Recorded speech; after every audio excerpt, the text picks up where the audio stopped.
Assalamualaikum warahmatullahi wabarakatuh. Bapak Ibu, kembali lagi dengan saya di channel saya.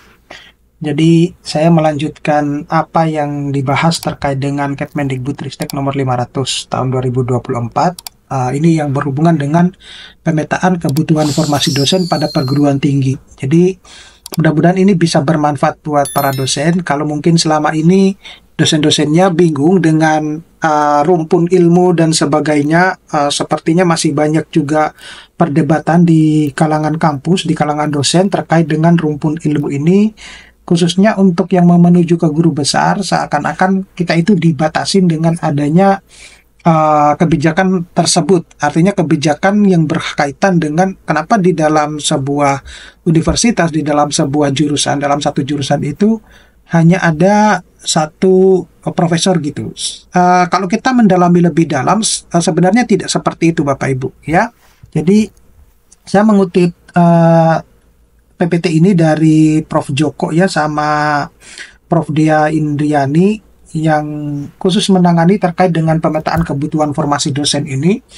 Jadi kalau kita lihat di sini bahwa pemetaan formasi dosen itu sebenarnya merupakan langkah awal operasionalisasi otonomi perguruan tinggi. Jadi sebelum perguruan tinggi itu mau memutuskan bahwa dosen-dosennya itu arah untuk karir dosennya ke depan itu seperti apa, maka penting bagi sebuah universitas itu harus memahami dulu operasional otonomi di dalam perguruan tinggi tersebut. Artinya di dalam perguruan tinggi itu universitas itu nanti akan menentukan ke depannya karir dosennya itu mau seperti apa gitu ya. Nah, tentunya ini dalam mengelola dosen itu harus disesuaikan dengan pengembangan keilmuan yang disesuaikan dengan visi misi dan tujuan dari perguruan tinggi tersebut ya. Nah, di mana kalau kita lihat di sini, jadi kementerian itu memberi otonomi penuh kepada perguruan tinggi untuk mengelola dosennya dan mengembangkan keilmuannya sesuai dengan visi misi dan tujuan dari perguruan tinggi tersebut. Nah, tujuannya untuk apa? Yaitu untuk memaksimalkan otonomi ini bahwa perguruan tinggi perlu itu memetakan kebutuhan dosennya sesuai dengan pengembangan keilmuannya, ya. Nah, selanjutnya setelah misalnya perguruan tinggi itu sudah memutuskan untuk mengembangkan karir dosennya itu seperti apa, maka mereka bisa merencanakan kebutuhan SDM untuk pengembangan keilmuan sesuai dengan visi misi dari perguruan tinggi tersebut dan disesuaikan dengan formasi jabatan akademik dosen. Nah, formasi ini menjadi acuan untuk mendistribusikan sebenarnya IKD yang telah akan disusun, juga memberikan peta kesempatan promosi dosen di perguruan tinggi tersebut. Nah, itu yang ini. Jadi outputnya itu adalah pendistribusian IKD dan kesempatan dosen untuk mempromosikan dosennya itu misalnya mau naik jenjang jabatan akademik. Seperti itu.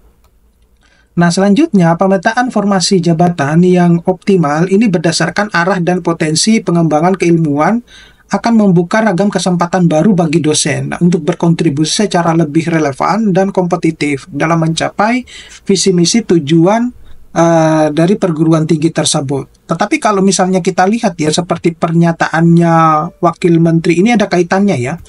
Wakil Menteri kita, Wakil Menteri Pendidikan Tinggi itu terkait dengan kebutuhan BKD ya, di mana setelah ditinjau lebih dalam, sepertinya kita itu ternyata memiliki banyak jurnal tetapi tidak berkualitas gitu ya. Ada sekitar 22.000 jurnal tapi hanya cuma 11 jurnal yang masuk dalam kategori Scopus. Nah, dikhawatirkan dengan adanya IKD ini kita justru terbondong-bondong untuk mempublish artikel-artikel kita itu di jurnal-jurnal tersebut. Jadi tidak melihat kualitas tapi kuantitas gitu. Nah, sebelum kita lanjut ke sini, saya mau menyampaikan dulu yang ini Bapak Ibu. Nah, alur dari penentuan kelompok bidang keahlian itu seperti apa? Jadi seperti ini. Jadi untuk bisa memudahkan Bapak Ibu itu mau memetakan karir dosennya sesuai dengan rumpun ilmu dan cabang ilmu dan lain sebagainya itu alurnya seperti ini. Yang pertama, perguruan tinggi itu mendeklarasikan dulu visi misi tujuan dari perguruan tinggi. Nah, yang perlu diketahui bahwa terkadang ada perguruan tinggi itu yang hanya merubah visi misinya itu sedikit tanpa melihat ya kondisi lapangan saat ini. Artinya apakah masih relevan visi misi tersebut dengan kondisi yang saat ini. Itu yang seringkali terjadi di lapangan.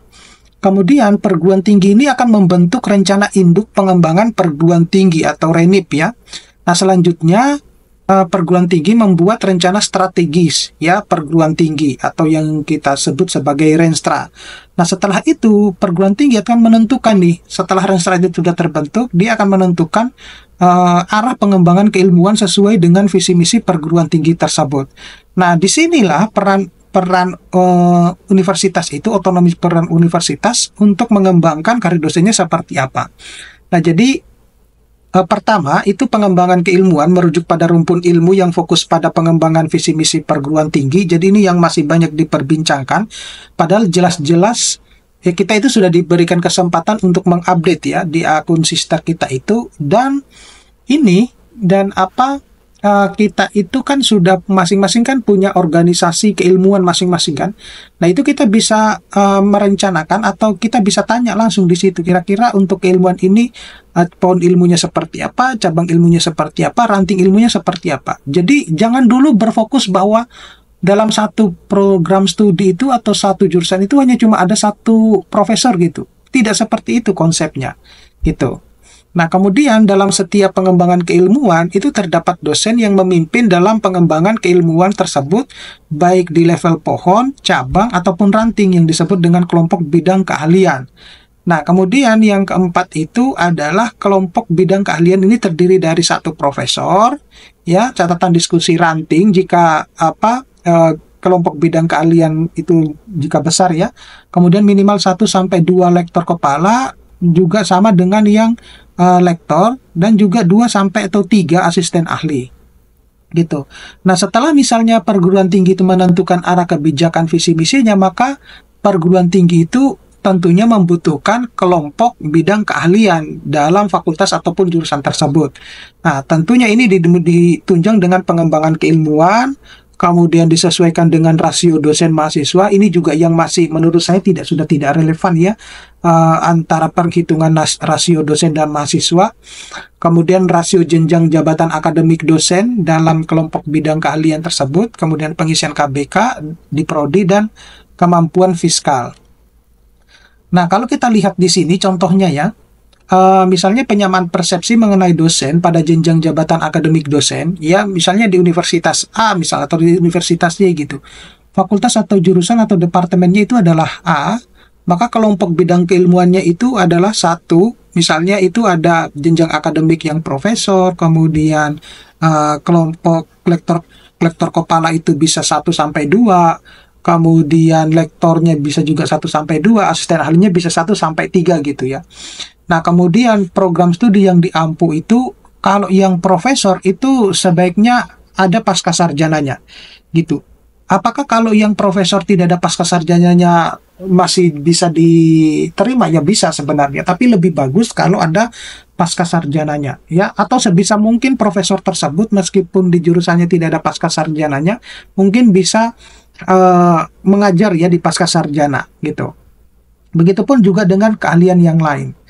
Nah, kemudian jumlah kuota, tunjangan, kehormatan yang dibayarkan oleh pemerintah, ini penting buat Bapak Ibu ya, yaitu adalah tunjangan kehormatan, di mana kementerian itu akan melihat satu kinerja perguruan tinggi. Jadi kalau tunjangan kehormatan itu akan dibayarkan berdasarkan dari kinerja perguruan tinggi yang didukung oleh kinerja dosen. Jadi kalau kinerja dosennya semakin bagus, maka kinerja perguruan tingginya juga akan semakin bagus. Nah, ketika misalnya kinerja perguruan tingginya semakin bagus, maka tunjangan kehormatan itu akan dibayarkan. Tapi kalau misalnya sebaliknya, maka tunjangan kehormatan itu tidak dibayarkan.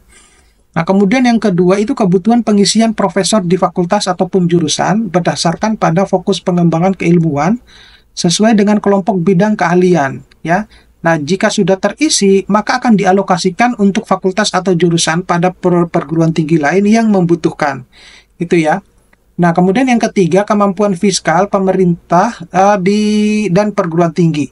Nah, jika perguruan tinggi ini akan menambah jumlah profesor melebihi kuota pemerintah, maka perguruan tinggi ini mempertimbangkan kemampuan perguruan tingginya untuk menambah tunjangan kehormatan yang dibayarkan oleh perguruan tinggi. Ini yang masih diperdebatkan. Karena begini, kalau mungkin perguruan tinggi negeri ya itu mampu, ya. Tetapi kalau perguruan tinggi swasta ya PTS ya mohon maaf saja ya untuk membayar apa kesejahteraan dosen-dosennya itu sudah jauh di bawah standar dari UMR. Apalagi kalau misalnya ternyata kuota profesor untuk di tingkat kementerian itu sudah tidak ada, maka mau nggak mau itu yang membayarkan adalah perguruan tingginya. Nah, tentu ini akan menjadi beban tersendiri untuk perguruan tingginya. Gitu. Di sisi yang lain, perguruan tinggi itu dituntut untuk bisa mencapai standar minimum yang ditetapkan. Sedangkan kalau misalnya tidak tercapai, maka akan mendapatkan demosi gitu ya, baik dosen maupun universitasnya gitu.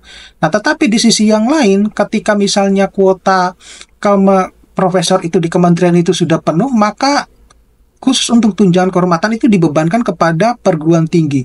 Menurut saya ini tidak begitu fair. Kalau yang ini, ya karena seperti yang saya bilang tadi, kalau untuk perguruan tinggi negeri, oke lah, mereka mungkin mampu ya, karena mereka kan bisa mendapatkan subsidi dari pemerintah.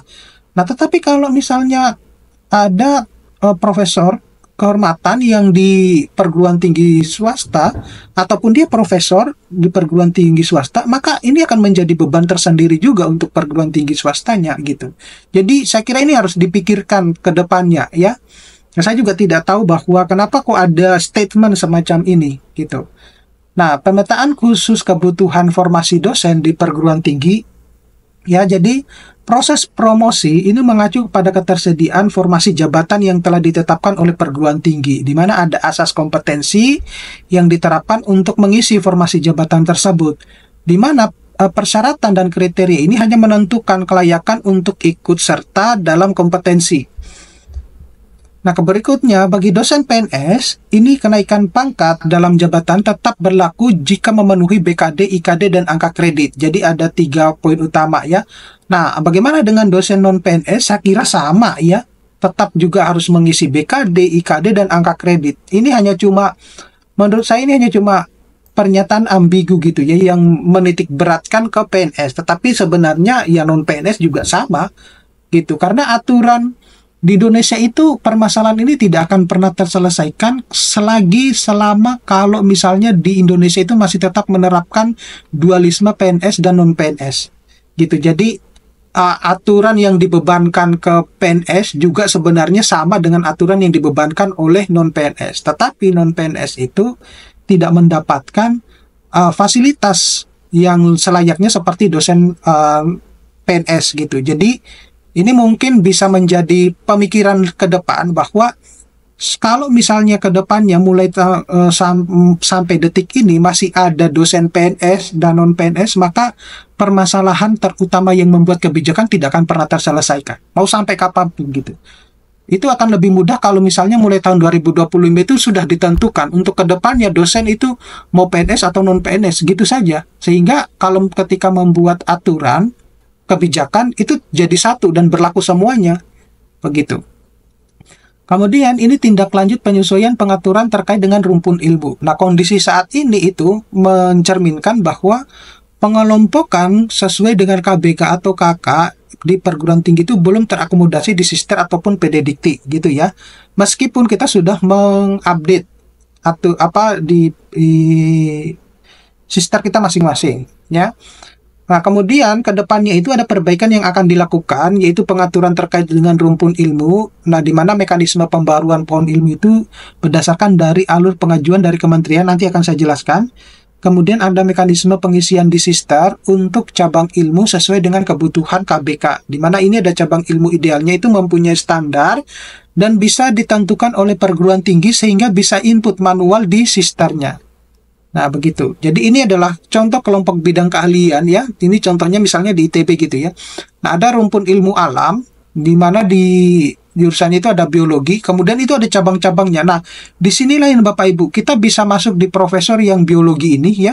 Atau misalnya ini, ada yang ekologi, bioteknologi, mikroba, ataupun genetika dan bioteknologi molekular, sains dan bioteknologi tumbuh. Nah, kemudian ini ada cabang-cabangnya lagi. Nah, jadi kalau yang saat ini lagi rame ya terkait dengan banyak universitas sebenarnya yang masih bingung dengan konsep semacam ini, itu ya udah nggak usah terlalu dipikirkan sebenarnya. Yang penting Anda menghasilkan profesor aja dulu gitu. Itu nanti akan akan tersusun seiring dengan berjalannya waktu. Begitu aja gitu. Jadi nggak usah khawatir bahwa di satu jurusan itu hanya boleh ada satu profesor. Menurut saya tidak sih gitu. Nah, kembali ke bagian atas ini Bapak Ibu. Nah, ini yang Bapak Ibu perlu perhatikan ya, masih di framework yang ini. Jadi pola pikir menyusun formasi jabatan akademik itu satu ya, kita harus berdasarkan dulu visi misi ya, berdasarkan status tersebut. Kemudian kita merencanakan rancangan induk ya, tadi sudah saya jelaskan sama Renstra tadi. Nah, di mana Renstra ini kita akan melihat nih sumber dayanya seperti apa, anggarannya dan lain-lainnya gitu ya. Jadi kita misalnya punya pemetaan bahwa ke depan itu dosennya itu harus seperti ini loh. Saya misalnya dalam 2 tahun ke depan itu jumlah yang akan menjadi profesor itu sejumlah ini. Nah, itu disesuaikan dengan anggarannya, mampukah seperti itu. Nah, kemudian ada indikator kinerja perguruan tingginya, itu juga disesuaikan. Jangan sampai misalnya sudah membentuk profesor, tetapi ketika untuk indeks kinerja dosennya tidak tercapai, maka akan terkena demosi itu ya, universitasnya maupun dosennya. Makanya ini dipikirkan baik-baik. Nah, kemudian ada pengembangan keilmuan, yaitu didukung oleh kelompok bidang keahlian atau kelompok keahlian ya. Misalnya ada fakultas, departemen, jurusan, kemudian penentuan KBK berlandaskan body of knowledge ya, di mana di situ ada rumpun ilmu 1, kemudian pohon ilmu, kemudian ada kelompok bidang keahlian KBK. Nah, semacam inilah Bapak Ibu. Jadi sekali lagi saya mungkin dalam pemahaman saya kok tidak yakin kalau misalnya seperti yang berkembang ya, kalau di dalam satu jurusan itu hanya boleh satu profesor. Saya sih enggak ya, justru bisa lebih kalau menurut saya. Gitu. Nah, ini sama dengan pola pikir penyusunan formasi jabatan akademiknya. Jadi ada rumpun ilmu, kemudian ada pohon-pohon ilmunya, ada cabang-cabang ilmunya. Nah, ini Bapak Ibu tinggal mau masuk di bagian mana ini? Saya mau menjadi guru besar di bagian mana ini? Jadi banyak kesempatan sebenarnya untuk bisa menjadi guru besar di dalam sebuah perguruan tinggi. Nah, gitu. Saya kira ini tidak terlalu penting Bapak Ibu, karena fokus keilmuannya kan di sini tertulis misalnya hanya satu profesor itu nanti akan membawahi beberapa jabatan akademik. Intinya seperti itu Bapak Ibu, ya. Baik, terima kasih Bapak Ibu, mudah-mudahan ini bisa bermanfaat. Nanti kita bisa sharing-sharing informasi lagi. Kalau ada yang mungkin tidak berkenan atau kurang penyampaian saya, Bapak Ibu bisa meninggalkan kolom komentar di channel YouTube saya, di Instagram ataupun di Facebook. Dan bagi Bapak Ibu yang membutuhkan